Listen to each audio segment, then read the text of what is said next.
ब्रह्मा गुरुर्विष्णू गुरुर्देव महेश्वरा गुरु साक्षात परब्रह्म तस्मै श्री गुरुवे नमः. प्रथम मी सर्व पदाधिकाऱ्यांचे आभार मानते की त्यांनी मला या अभ्यास वर्गामध्ये बोलण्याची संधी दिली. आज मी 179वे पुष्प गुंफित आहे. माझा विषय आहे तुषारबिंदू आणि परमपूज्य गुरुदेव म्हणतात. मागील अभ्यास वर्गामध्ये मी तुषारबिंदूंमधील काही वाचून दाखवले होते. माझ्या मते ते नर्मदा नदी कुमारिकेच्या स्वरूपात दर्शन देते आणि गंगा, यमुना, कृष्णा व नर्मदा या नद्या दर्शन देऊ शकतात. या नद्यांचे दर्शन अगदी क्षणभर असते इथपर्यंत मी तुम्हाला वाचून दाखवलं होतं. आता मी पुढील वाचून दाखवते. महापुरुष जन्माला येतात तेव्हा त्यांना लागणाऱ्या सर्व वस्तूंची ईश्वर व्यवस्था करीत असतो. श्रीकृष्ण जन्माला आले तेव्हा त्यांना लागणाऱ्या व आवश्यक वाटणाऱ्या सर्व वस्तूंची व्यवस्था होती. त्या काळात कोणत्या वस्तू त्यांच्यासाठी उपलब्ध होत्या ते सर्व मला माहीत आहे. हे गुरुदेव सांगतायत. त्या काळात चंदन होते, निरनिराळी सुगंधाची फुलं होती. श्रीकृष्णांना फुलांची आवड होती. मलबा नावाचा सुगंधी पदार्थ होता. तो दिसायला कोथिंबीर मेथी सारखा आहे. तो अति सुवासिक असतो. त्या काळात धूप वापरत नव्हते. सुगंधी पदार्थ म्हणून केशर, अंबर, कस्तुरी होत्या. त्या काळात दूध, दुधाची साय व दुधाचे लोणी असे निरनिराळे पदार्थ उपलब्ध होते. भगवंताला त्याची विशेष आवड होती. भगवंत बेसनाचा लाडू विशेष खात असे. डाळीचे पदार्थ त्या काळात उपलब्ध होते. बुंदी त्या काळापासून आहे. त्यांना गवल्याची खीर, बदामाचा शिरा, काजू व काजूच्या वड्या आवडत असे. ज्या ठिकाणी भगवान श्रीकृष्णाचे स्थान आहे तेथे आजही प्रसादात हे पदार्थ केले जातात. ते शेंगदाणे सुद्धा खात असत. नाथद्वाराला प्रसादामध्ये हे पदार्थ पाहायला सापडतात. ते कच्चे शेंगदाणे खात असत. नैवेद्यामध्ये पानाचा विडा असतो. त्या काळात रव्याचे लाडू नव्हते. ऊस त्या काळातही होता. उसाची गंडोरी, खिरापद, भिजलेली डाळ व मोदक हे गणपतीच्या काळापासून आहे. शिवाच्या काळात भात, त्याचे लाडू उपलब्ध होते. तांदूळ अनादी काळापासून आहे. तो मूळ पदार्थ आहे. उपवास सोडण्याच्या वेळी तो खावा लागतो. कमी ऐकून जास्त समजणे हे बुद्धिमानाचे लक्षण आहे. उलट जास्त ऐकून कमी समजणे हे अज्ञानाचे लक्षण आहे. पुढे मनुष्याचा जन्म होतो तेव्हा नैसर्गिक क्रियेप्रमाणे त्याचे शरीर तयार होते. फक्त मन व बुद्धी या दोन्ही गोष्टी परमात्म्याकडून दिल्या जातात. हे पुष्कळ लोकांना माहीत नसते. सामान्य लोकांची कल्पना असते की नैसर्गिकरित्या शरीर होते तसे मन व बुद्धीही तयार होत असे. पुढे या देवस्थानात श्री गुरूंशिवाय कोणी मोठे नाही व श्री गुरूंशिवाय कोणताही विषय नको. माझा दृढ विश्वास आहे की तेच देव आहेत, ते शिवस्वरूप आहेत. तुम्ही जेव्हा जेव्हा दर्शनाला येत असता तेव्हा तुमच्या 10 पिढ्या व जन्माचा आलेख आमच्या डोळ्यासमोर येत असतो. त्याप्रमाणे तुम्हाला ही शक्ती आश्रय द्यायचा की नाही, स्थिर होऊ द्यायचे की नाही हे ठरवित असते. माझा मार्ग दाखविण्याचा काळ व इतर कार्य जवळजवळ संपले आहे. तुम्हाला नित्य अनुभव येत राहणार. तुम्ही हे प्रत्येकाने तारीख, वार ही माहिती व्यवस्थित टिपून ठेवाव्या. त्याचा उपयोग पुढील काळात चरित्र लिहिताना होईल. 29 भक्ताच्या घरी बैठक चालू असताना अचानक सुंदर अलौकिक सुगंध आपोआप येऊ लागतो. हा सुगंध अत्तर, उदबत्ती किंवा फुलाचा नसतो, परंतु त्याही पेक्षा श्रेष्ठ व सुंदर असतो. हे काय दर्शवते? हा सुगंध आमचे अस्तित्व दर्शवते. 30 संकटांच्या वेळी आई वडिलांची पुण्याई मुलाच्या कामाला आली म्हणून मुलगा वाचला असे आपण म्हणत असतो, परंतु ते खरे नाही. एकदा जन्माच्या वेळी नाळ तोडली की मुलाच्या स्वतःच्या कर्माला सुरुवात होते. संकटात त्याला त्याच्या पूर्वाश्रमीचे पुण्यच मदत करते. त्याचबरोबर संत पुरुषांकडून मिळालेले आशीर्वाद ही मदत करतात. 31 ज्या ज्या दिवशी सत्पुरुषांचा मुक्काम असतो, त्याचा चरण स्पर्श झालेला असतो, त्या त्या ठिकाणी नंतर येणाऱ्या व्यक्तींना दैवी सामर्थ्याचा भास होतो. इतका त्या गुरु स्मृतीचा प्रभाव असतो. अशा जागेत ध्यान, धारणा, उपासना होत असेल तर ती अनुभवास निश्चित मदत होते. जेथे जेथे आम्ही जाऊन येतो तेथे ती किरणे व स्मृती कायम राहते. 32. मी पुष्कळ सांगून ठेवले आहे, त्यातून अनेक ग्रंथ निर्माण होतील इतके सांगून ठेवले आहे. जर तुम्हाला त्यातले काहीच समजले नाही तर चूक माझी नाही, तो दोष तुमचा आहे. 33. गंगाकाठी राहणारे लोक गंगेचे पाणी पाणी म्हणून पित असतील, त्याचा परिणाम होण्याची शक्यता नाही. आम्ही पितो ते गंगेचे तीर्थ पितो असा जर भाव मनासी ठेवला तर माझ्या कल्पनेप्रमाणे मनाचे दोष निश्चित कमी होते. 34. ईश्वर कोणाला किती प्रसन्न झाला तरी शारीरिक दुःख कमी करत नाही. माझेच उदाहरण तुम्ही पहा. मी माझे शारीरिक दुःख कधीही त्याला सांगणार नाही. अखंड सेवा करण्यासाठी हा देह आहे. दिवा सतत जळला पाहिजे. त्याचे तेल संपल्यावर परत घातले पाहिजे. तेल न घातले व दिवा विझला तर तो दोष तेल घालणाऱ्याचा आहे. 35. सामान्य भक्तांनी पूजा कशी स्पर्श करायचा कोणता देव अगोदर परवानगी देत नव्हते, परंतु भक्तांसाठी मी त्यांच्याशी भांडलो. शेवटी त्याने परवानगी दिली म्हणून देवाच्या चांदीच्या पादुका तयार करून घेतल्या. त्यामध्ये गाणगापूर पादुकेचे कवच घातले आहे. पादुका तयार करताना फार काळजी घेतली आहे. आत कुठेही डाग नाही. पादुकांची पूजा करताना गुरूंच्या उपस्थितीत परम गुरूंची पूजा केल्याचा आनंद मिळतो. 36. आमचे हे वेधशाळेचे कार्य फक्त विद्यार्थी शिकवून पूर्ण होत नाही. या विद्यार्थ्यातून आपण संस्थापक तयार करायला पाहिजे. ही विद्या त्यांनी शिकावी व पुढे त्यांनी दुसरी संस्था काढावी असा प्रकार व्हायला पाहिजे. नवीन नवीन संस्था काढून त्याचे जाळे विणले पाहिजे व विद्येचा प्रसार झाला पाहिजे. 37. नेहमी दरवर्षी कार्तिकी पौर्णिमेला मी येथून गाणगापूरला श्री गुरूंची सेवा करायला येत असतो, परंतु यंदा 1.5 महिना उशीर झाला. याच्या पाठीमागे पुढील काही लक्षण आहेत. त्याच्यापासून काही संकेत येत असतात. हे सर्व समजून घेणारी माणसं आजूबाजूला हवी असतात.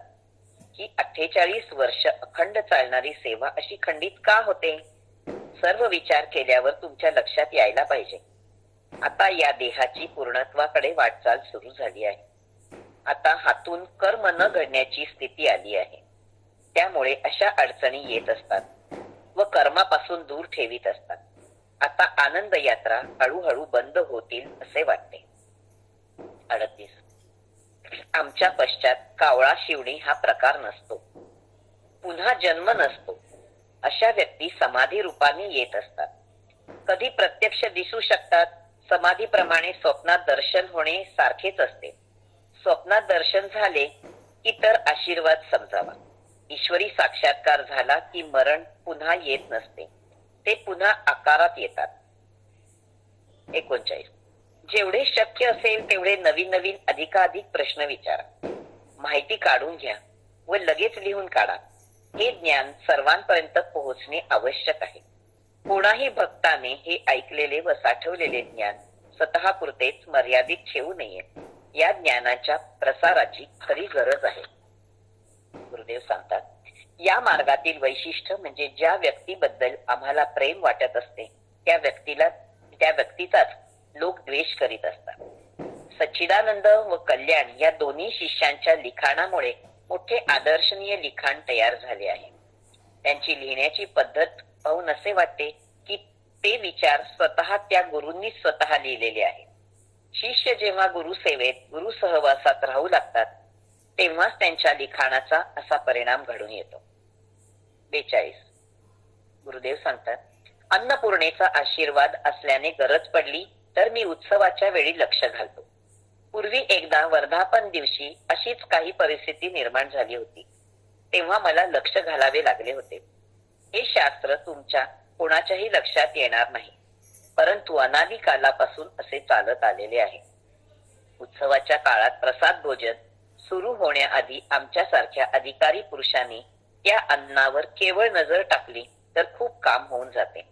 कितीही माणसं प्रसाद भोजन घेऊन गेली तरी अन्नपात्र रिकामे होत नाही. 43.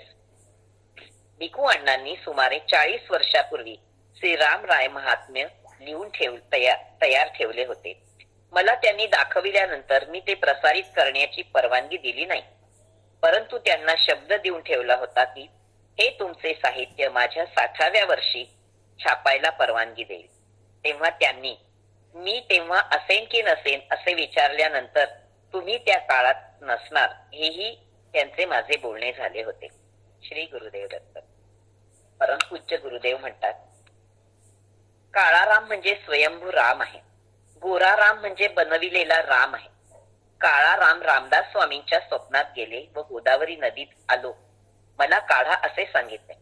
रामदास स्वामींनी त्यांची स्थापना नाशिकला केली. त्या मूर्तीनेच श्री राम जय राम असा मंत्र रामदास स्वामींना स्वप्नात दिला.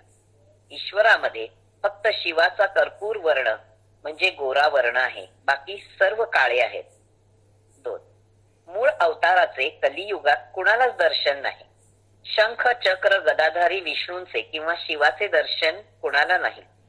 त्यांचे उपावतारांचे दर्शन महापुरुषांना झालेले आहे. तुकाराम, नामदेव, एकनाथ यांना विठ्ठलाचे दर्शन झालेले आहे, श्रीकृष्णाचे नाही.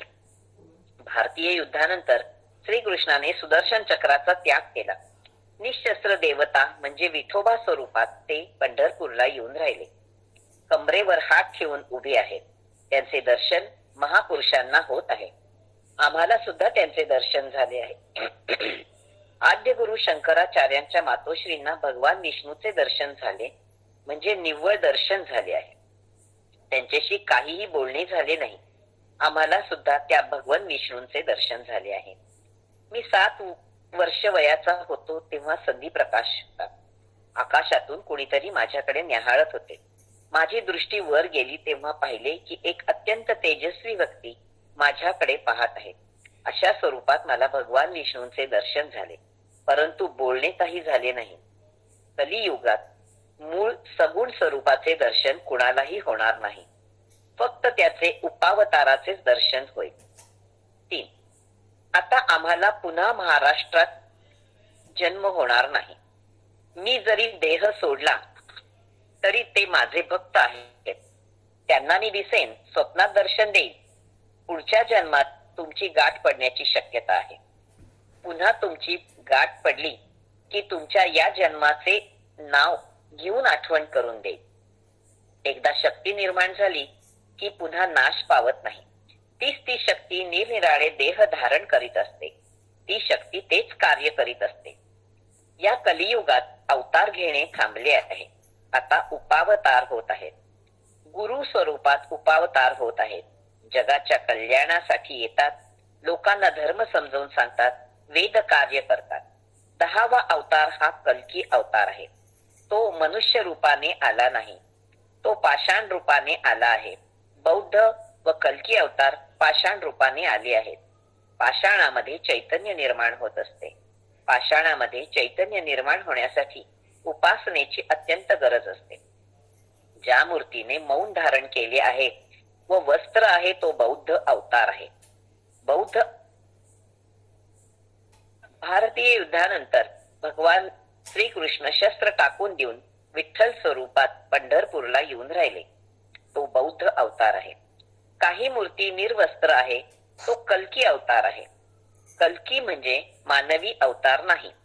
काही मूर्ती अशा असतात की त्याला वस्त्र नेसविता येत नाही. साक्षात्कारी पुरुषांना परंपरा असते.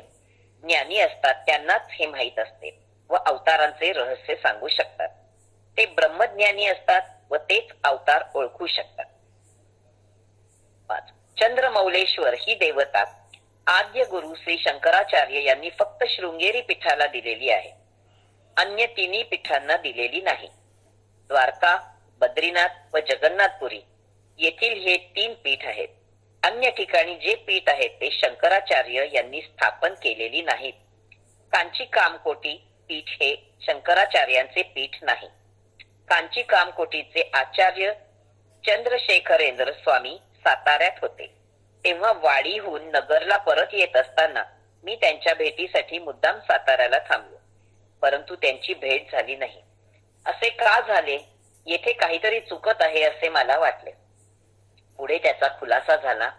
ते कांची कामकोटी पीठच नाही. मी जेव्हा शृंगेरीला गेलो तेव्हा हा सर्व खुलासा झाला. त्या पीठाचे जयेंद्र स्वामी पैठणला चातुर्मासासाठी आले होते. मी स्वतः पैठणला जाऊन त्यांना दक्षिणा देऊन आलो. जयेंद्र स्वामी एका भांड्यात कुंकू, भस्म, साखर, तांदूळ ठेवून बसले होते.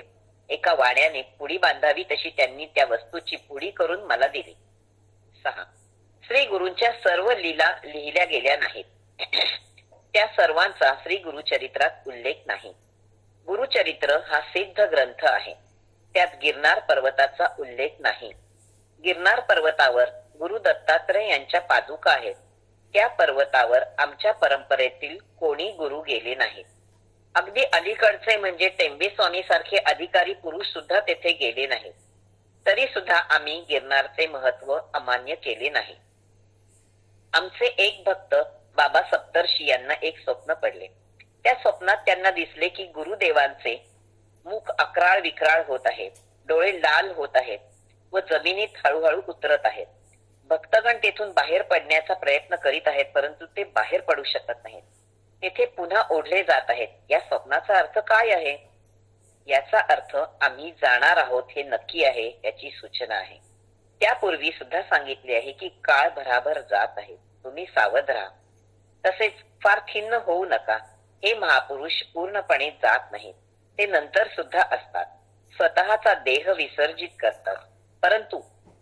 परंतु ते तेथेच असतात. आपल्या भक्तांना दृष्टांत देतात. ते अनंत काळ राहणारे असतात.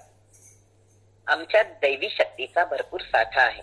आमची ही शक्ती होऊन कुणाला देत नाही. आमची शक्ती स्वीकारण्याची शक्ती सामान्य लोकात नसते. तसेच हे महापुरुष वागण्यात विचित्र असतात. कुणी मागितले व शक्ती दिली असे होत नाही. तुम्ही तुमची शक्ती वाढविली पाहिजे, पावित्र्य वाढविले पाहिजे. असे वागून तुम्ही त्यांची शक्ती तुमच्याकडे आकर्षित करून घेतली पाहिजे. आम्ही जसे वृद्ध होत जाऊ तसे आमचे तेज वाढत जाणार आहे. तुमचे तसे नाही. तुम्ही निवृत्त होणार आहात, वृद्ध होणार आहात, निस्तेज होणार आहात. तुमचे तरुणपण कायम राहणार नाही. आम्ही वृद्ध झालो तरी निष्क्रिय होणार नाही. तेज वृद्धिंगत होत राहील. लोक कल्याणाचे कार्य आमच्याकडून होत जाईल. धर्म कार्य होत जाईल. 9. एका भक्ताने विचारले की परशुरामाने पृथ्वी 21 वेळा निक्षत्रिय केली, म्हणजे 21 वेळा क्षत्रियांना मारले असा होतो का? गुरुदेव म्हणतात की क्षत्रिय म्हणजे हातात शस्त्र असलेल्यांना निक्षत्रिय केले, म्हणजेच हातातील शस्त्र खाली ठेवायला लावले.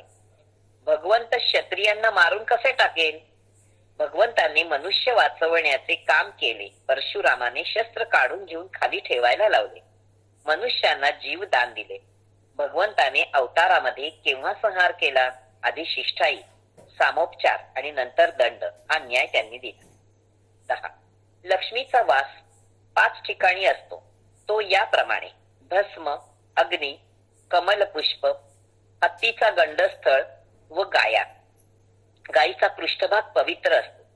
सर्वसाधारणपणे गायीच्या पृष्ठभागाला नमस्कार करताना दिसतात. ते याच कारणामुळे संत पुरुष भस्म लावतात. ते शंकराचे प्रतीक म्हणून नव्हे, तर ते लक्ष्मीचे प्रतीक म्हणून. भस्म ही वैराग्याची खूण नसून तेजाची खूण आहे. वैराग्याची खूण चेहऱ्यावर दिसते. लक्ष्मीची पूजा केल्यानंतर, उपासना केल्यानंतर लक्ष्मीला दया येते व ते देवाला कृपा करायला सांगते. लक्ष्मी व भगवंत एकच असून ती 2 रूपे आहेत. सेवा केली की लक्ष्मीची कृपा होते. 11.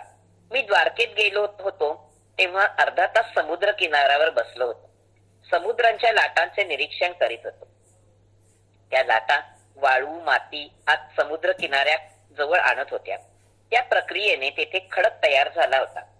त्या खडकावर समुद्राच्या लाटा आपटून सरकत होत्या. त्या चेंडू सारख्या खडकावर आपटून परत फिरत होत्या.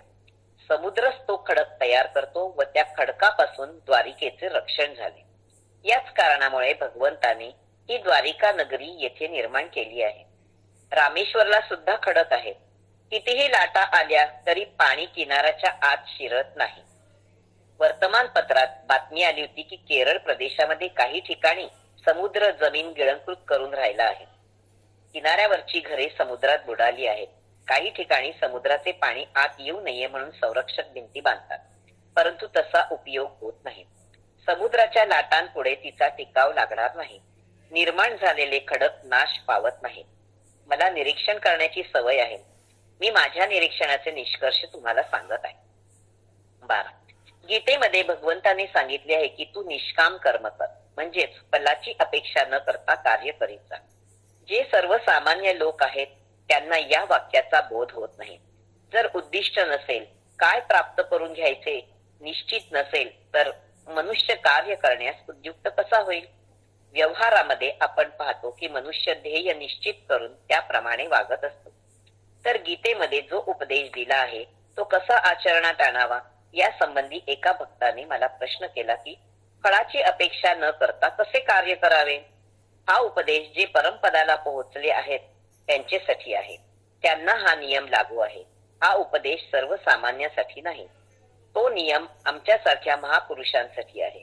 फळाची आशा न करता ईश्वर सेवा करावी हे सूत्र आमच्यासाठी आहे. ज्यांना ईश्वराच्या रूपाशी एकरूप व्हायचे आहे त्यांच्यासाठी हा नियम आहे. सर्वसामान्य लोकांनी कर्मफलाची अपेक्षा करावी, परंतु ती वाजवीपेक्षा जास्त करू नये. भगवंताजवळ काय मागावे, किती मागावे याचे तुम्हा लोकांना ज्ञान नाही. तुमची योग्यता काय आहे, आवश्यकता काय आहे हे पाहून फलाची अपेक्षा करायची असते. सर्वसाधारण मनुष्य आपल्या योग्यतेचा विचार न करता भगवंताकडे अनेक गोष्टींची मागणी करतो. म्हणूनच भगवंताला सांगावे लागते की कर्मफळाची अपेक्षा करू नको. असे सांगण्यामागे अशी अनेक कारणे आहेत. व्यासांनी गीतेचा विस्तार केलेला आहे. काही वेळा गीतेचा मतितार्थ समजणे अवघड आहे. त्याचा योग्य अर्थबोध काढता आला पाहिजे. ज्यांना साक्षात्कार झाला आहे त्यांना त्या भगवंताचा अनुभव आहे तेच यातील गुह्य सांगू शकतात. काय मागावे याचे ज्ञान असले पाहिजे. जे सर्वसामान्य लोक आहेत ते महापुरुषाच्या आशीर्वादाने इच्छा पूर्ण करण्याचा प्रयत्न करतात, परंतु त्याला सुद्धा मर्यादा असतात. जे महापुरुष असतात ते आयुष्य आहे तोपर्यंत जगतात. नंतर ते स्वतः मृत्यू ओढावून घेतात. ज्ञानेश्वरांनी वयाच्या 21व्या वर्षी समाधी घेतली. सर्वसामान्यात आयुष्य जगणे महापुरुषाला कठीण आहे. सर्वसामान्याच्या नेहमी काही ना काही मागण्या असतात. लोकांना किती वाटायचे असा प्रश्न नेहमी या महापुरुषांना होत असतो. आम्ही लोकांना आशीर्वाद देतो, त्यांच्या मागण्या पूर्ण करतो, त्यांना सारखे वाटत असतो, परंतु तो दोष आम्हाला घ्यावा लागतो. महापुरुषांच्या बाबतीत दीर्घ आयुष्य प्राप्त होणे चांगले लक्षण नाही. त्यांनी दीर्घकाळ टिकावे असे त्यांना वाटत नाही.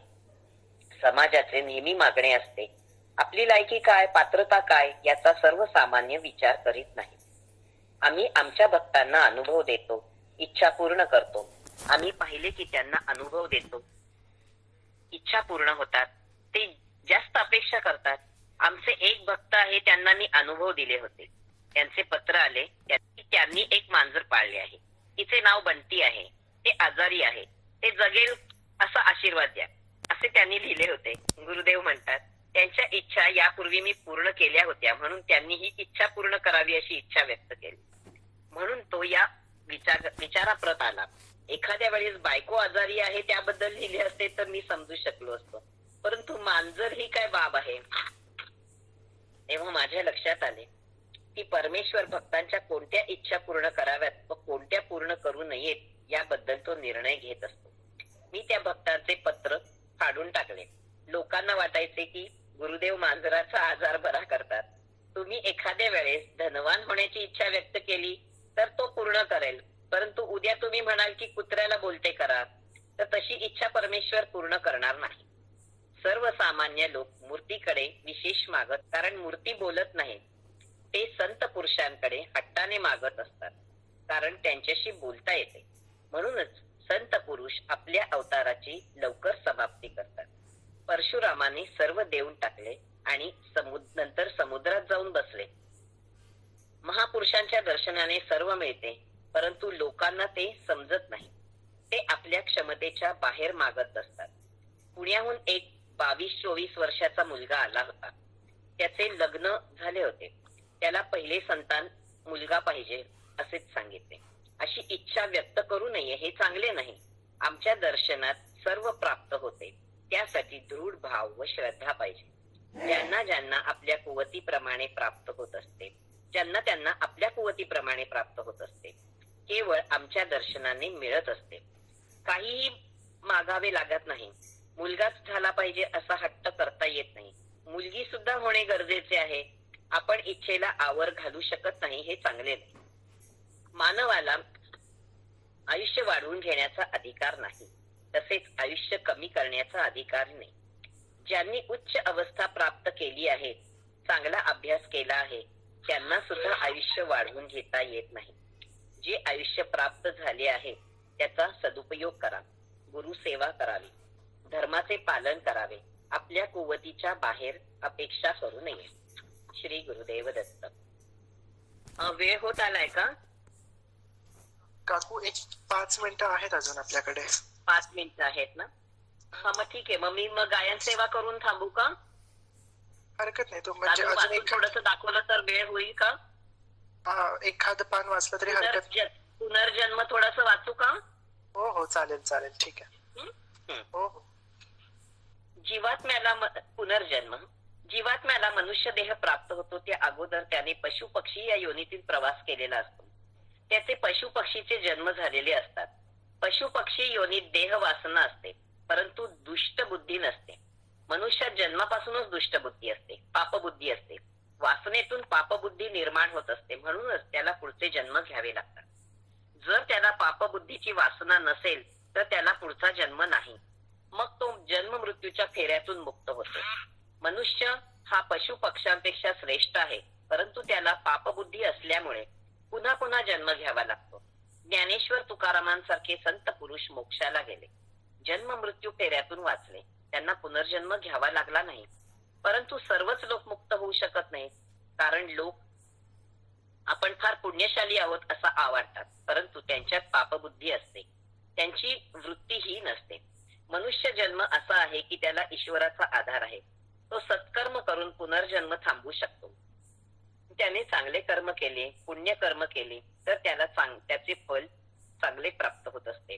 त्याने ईश्वराचे चिंतन केले पाहिजे, त्याची उपासना केली पाहिजे, त्याने ईश्वराला विनंती केली पाहिजे की मला पापबुद्धी होऊ देऊ नको. त्याने ईश्वराची सेवा व चिंतन केले तर तो मुक्त होतो, त्याला पुढचा जन्म घ्यावा लागत नाही. आपण मागच्या जन्मात जे करून ठेवले आहे ते या जन्मी फेडण्याशिवाय गत्यंतर नाही. पुढचे आपल्या हातातून काही घडू नये ते आपल्या हातात आहे. आपल्या हातून कोणतेही दुष्कृत्य घडू नये याची प्रत्येकाने काळजी घेतली पाहिजे, म्हणजे पुढच्या जन्मी फेडावे लागत नाही. यासाठी ईश्वराची कास धरली पाहिजे. त्या जीवाला ईश्वराचाच फक्त एक आधार आहे. मनुष्य जीवनाची गुंतागुंत ही चमत्कारिक आहे. त्यातून सुटण्यासाठी त्याने ईश्वराचीच कास धरली पाहिजे, तरच त्यातून तो सुटू शकतो. आलेले संकट विनम्र भावे ईश्वराची कास धरून दूर करता येते. जेव्हा महापूर येतो तेव्हा मोठ्या मोठ्या वृक्ष त्यातून वाहून जातात, परंतु विनम्र भाव ठेवणारे लव्हाळे वाहून जात नाही. सामान्य माणूस हा मागचे पाप फेडण्यासाठी जन्माला येत असतो. संत पुरुष मागच्या जन्माचे पुण्य वाटण्यासाठी जन्माला येतात. ते लोकांना पुण्यदान करतात व जातात. ही गती सामान्य व महापुरुषांना एकच आहे. दोन्ही जन्माला येतात, परंतु निरनिराळ्या कारणासाठी येतात. कुंभार चाक फिरवीत असतो, त्याने चाकावरील मडके काढून घेतले की चाकाची गती थांबत नाही, पुन्हा दुसरे मडके त्या चाकावर येत असते.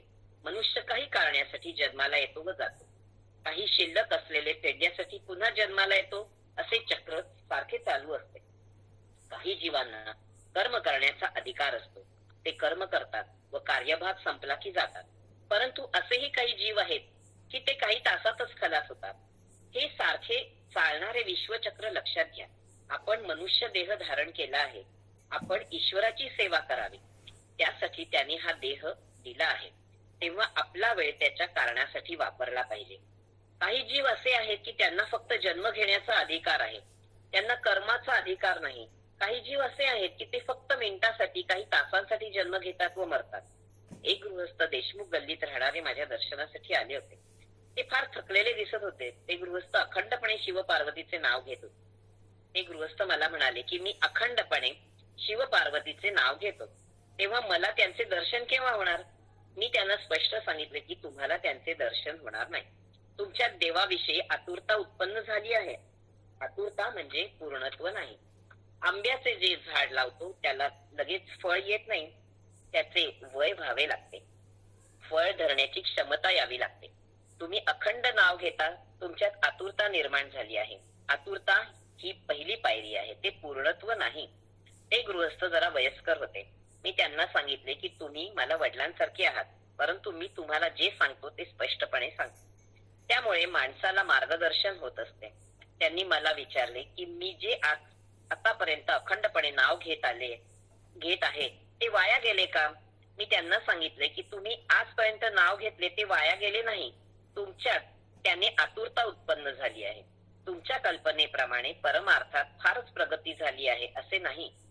तुम्हाला या जन्मात त्याच्याविषयी आतुरता उत्पन्न झालेली आहे, तेव्हा पुढचा जन्म मानवाचा मिळणार हे नक्कीच आहे. तुम्ही नाव घेणे कमी करू नका आणि किंवा अतिपणा पण करू नका, नाहीतर परमार्थ यशस्वी होणार नाही. ईश्वर दर्शनाची इच्छा मनात असावी लागते, ती व्यक्त करावी लागते. ईश्वर दर्शनाची इच्छा झाली की त्याच जन्मात पूर्ण होत नाही, परंतु ईश्वर दर्शनाची इच्छा झाली की पुन्हा मानवाचा जन्म मिळतो. चांगल्या कुळात पुनर्जन्म होण्याची शक्यता असते. इह जन्मातच ईश्वर दर्शनाची इच्छा पूर्ण होत नाही. ती दर्शनाची इच्छा झाली की पुढच्या जन्माच्या अडचणी आपोआप दूर होतात. ईश्वर दर्शनाची तळमळ असावी लागते. मला का बरे त्याचे दर्शन होत नाही, मनात त्याचा ध्यास असावा लागतो. अशी वृत्ती झाली की पुढचा जन्म हमखास मानवाचा मिळतो. पुढचा जन्म उच्च कुळात होत असतो व पुढच्या जन्मी त्याला ईश्वर दर्शन हमखास होत असते. पुढचा जन्म कुठल्या कुळात मिळतो हे महत्वाचे असते. चोखामेळा, गोरा कुंभार, सेना न्हावी, जनाबाई ही संत मंडळी होऊन गेली, त्यांना ईश्वर दर्शन झाले नव्हते, पुढच्या जन्मात झाले असेल. त्यांचे अभंग तुम्ही वाचले असेल तर लक्षात येईल की त्यात थोडीशी तक्रार आहे. जर त्यांना ईश्वर दर्शनाचे समाधान प्राप्त झाले असते तर तक्रार स्वरूपाचे अभंग उत्पन्न झाले नसते. मोक्ष मिळाला आहे त्यात स्वतः अनुभव घ्यायचा असतो. मला मोक्ष मिळाला आहे याची खात्री पटली पाहिजे. मला ईश्वराचे प्रत्यक्ष दर्शन झाले आहे हे त्याला सांगता आले पाहिजे. जेव्हा प्रत्यक्ष ईश्वराचे दर्शन होते तेव्हा मनुष्याला पुनर्जन्म घ्यावा लागत नाही, तो तेजामध्ये विलीन होऊन जातो. ही घटना भक्ताच्या अगदी अखेरीस घडत असते. एकदा प्रत्यक्ष ईश्वराचे दर्शन झाले म्हणजे जीवन कार्य संपलेच आहे असे मानण्यास हरकत नाही. काही लोक म्हणतात युद्धभूमीवर मृत्यू आला तर मनुष्याला मोक्ष मिळतो. हा एक प्रकारचा समज आहे. युद्धभूमीवर मृत्यू आल्याने मोक्ष प्राप्त होत नाही. ईश्वराचे प्रत्यक्ष दर्शन झाल्याशिवाय मोक्ष प्राप्त होत नाही, मात्र त्याला उत्तम गती मिळते. प्रत्येक मानवाला मेंदू आहे, भावना आहे, वाणी आहे. मानवात फरक का पडतो? काही लोकांना आपण जन्माला कशासाठी आलो आहे, आपले कार्य काय आहे हेही त्यांना कळत नाही. जे लोक ईश्वराची उपासना करतात, त्याची सतत आठवण करतात, त्यांना आपला मानव योनीतील जन्माचे महत्व कळते. तुम्हाला मानवी जन्म मिळाला आहे तेव्हा त्याचा सदुपयोग करा. त्या ईश्वराची कास धरा, त्याला ओळखण्याचा प्रयत्न करा, ईश्वराची सेवा करा, त्याला शरण जा व आपला उद्धार करून घ्या. हे सर्व मानवी योनीतच शक्य आहे. पशु व पक्षी योनीमध्ये तो जीव ईश्वर ओळखू शकत नाही. मानवात फरक असतो. कुणी शरीराने मोठा तर कुणी बुद्धीने मोठा असतो. मानवात वैविध्य निर्माण करणे ही ईश्वराची करणी आहे. हे वैविध्य असले तरी मानवाने त्याची जाण ठेवली पाहिजे.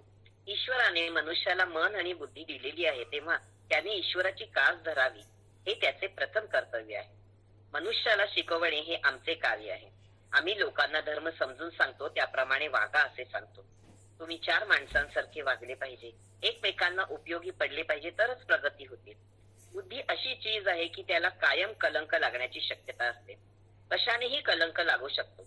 लोखंडाला केव्हाही हवेत ठेवले तर त्याला गंज चढू शकतो. शिक्षण, पैसा, सत्ता, हुद्दा या कशाचाही बुद्धीवर गंज चढू शकतो, तेव्हा तो गंज चढू देऊ नका. समर्थ रामदास स्वामी म्हणाले की मनुष्याला मरणाचे स्मरण नेहमी असावे.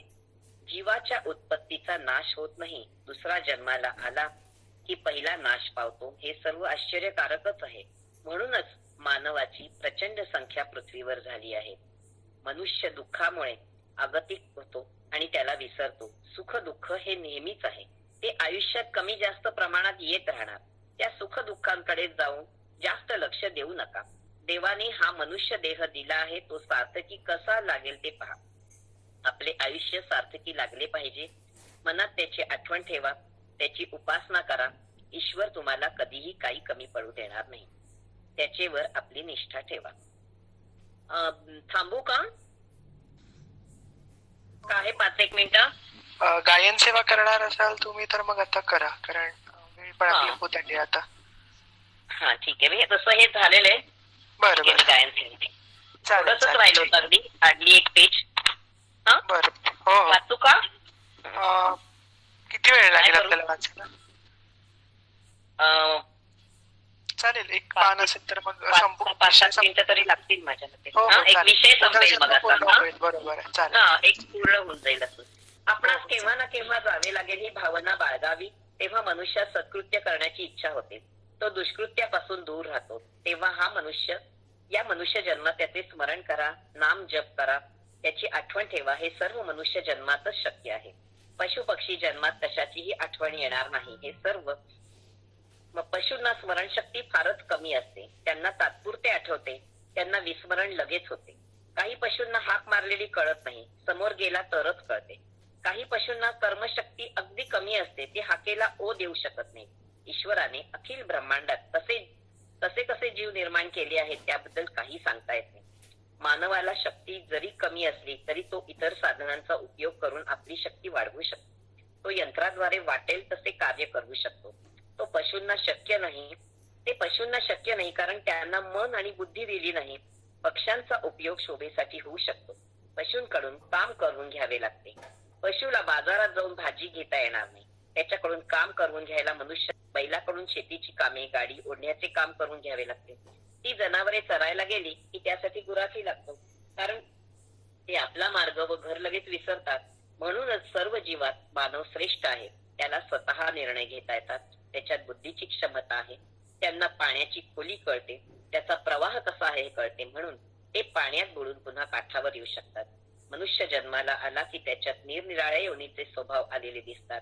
काही लोक अत्याचारी असतात, खून करीत असतात. हे काय दाखवते? तो मागच्या जन्मात पशुभाव दाखवत असतो. लोक स्वभावतःच सात्विक असतात, बुद्धिमान असतात. बुद्धिमानी असणे त्यांच्या मागच्या योनीचे लक्षण आहे. तो निश्चित चांगल्या योनीतून आलेला असतो. जर मनुष्यात बुद्धिमत्ता नसेल तर तो निश्चित पशु योनीतून आलेला असतो. त्याला फक्त खाणे पिणे एवढेच माहित असते. आपल्या धर्मात चमत्कार होत असतात. असामान्य लोक सामान्य माणसांच्या पोटी जन्माला येतात. हा चमत्कारच आहे.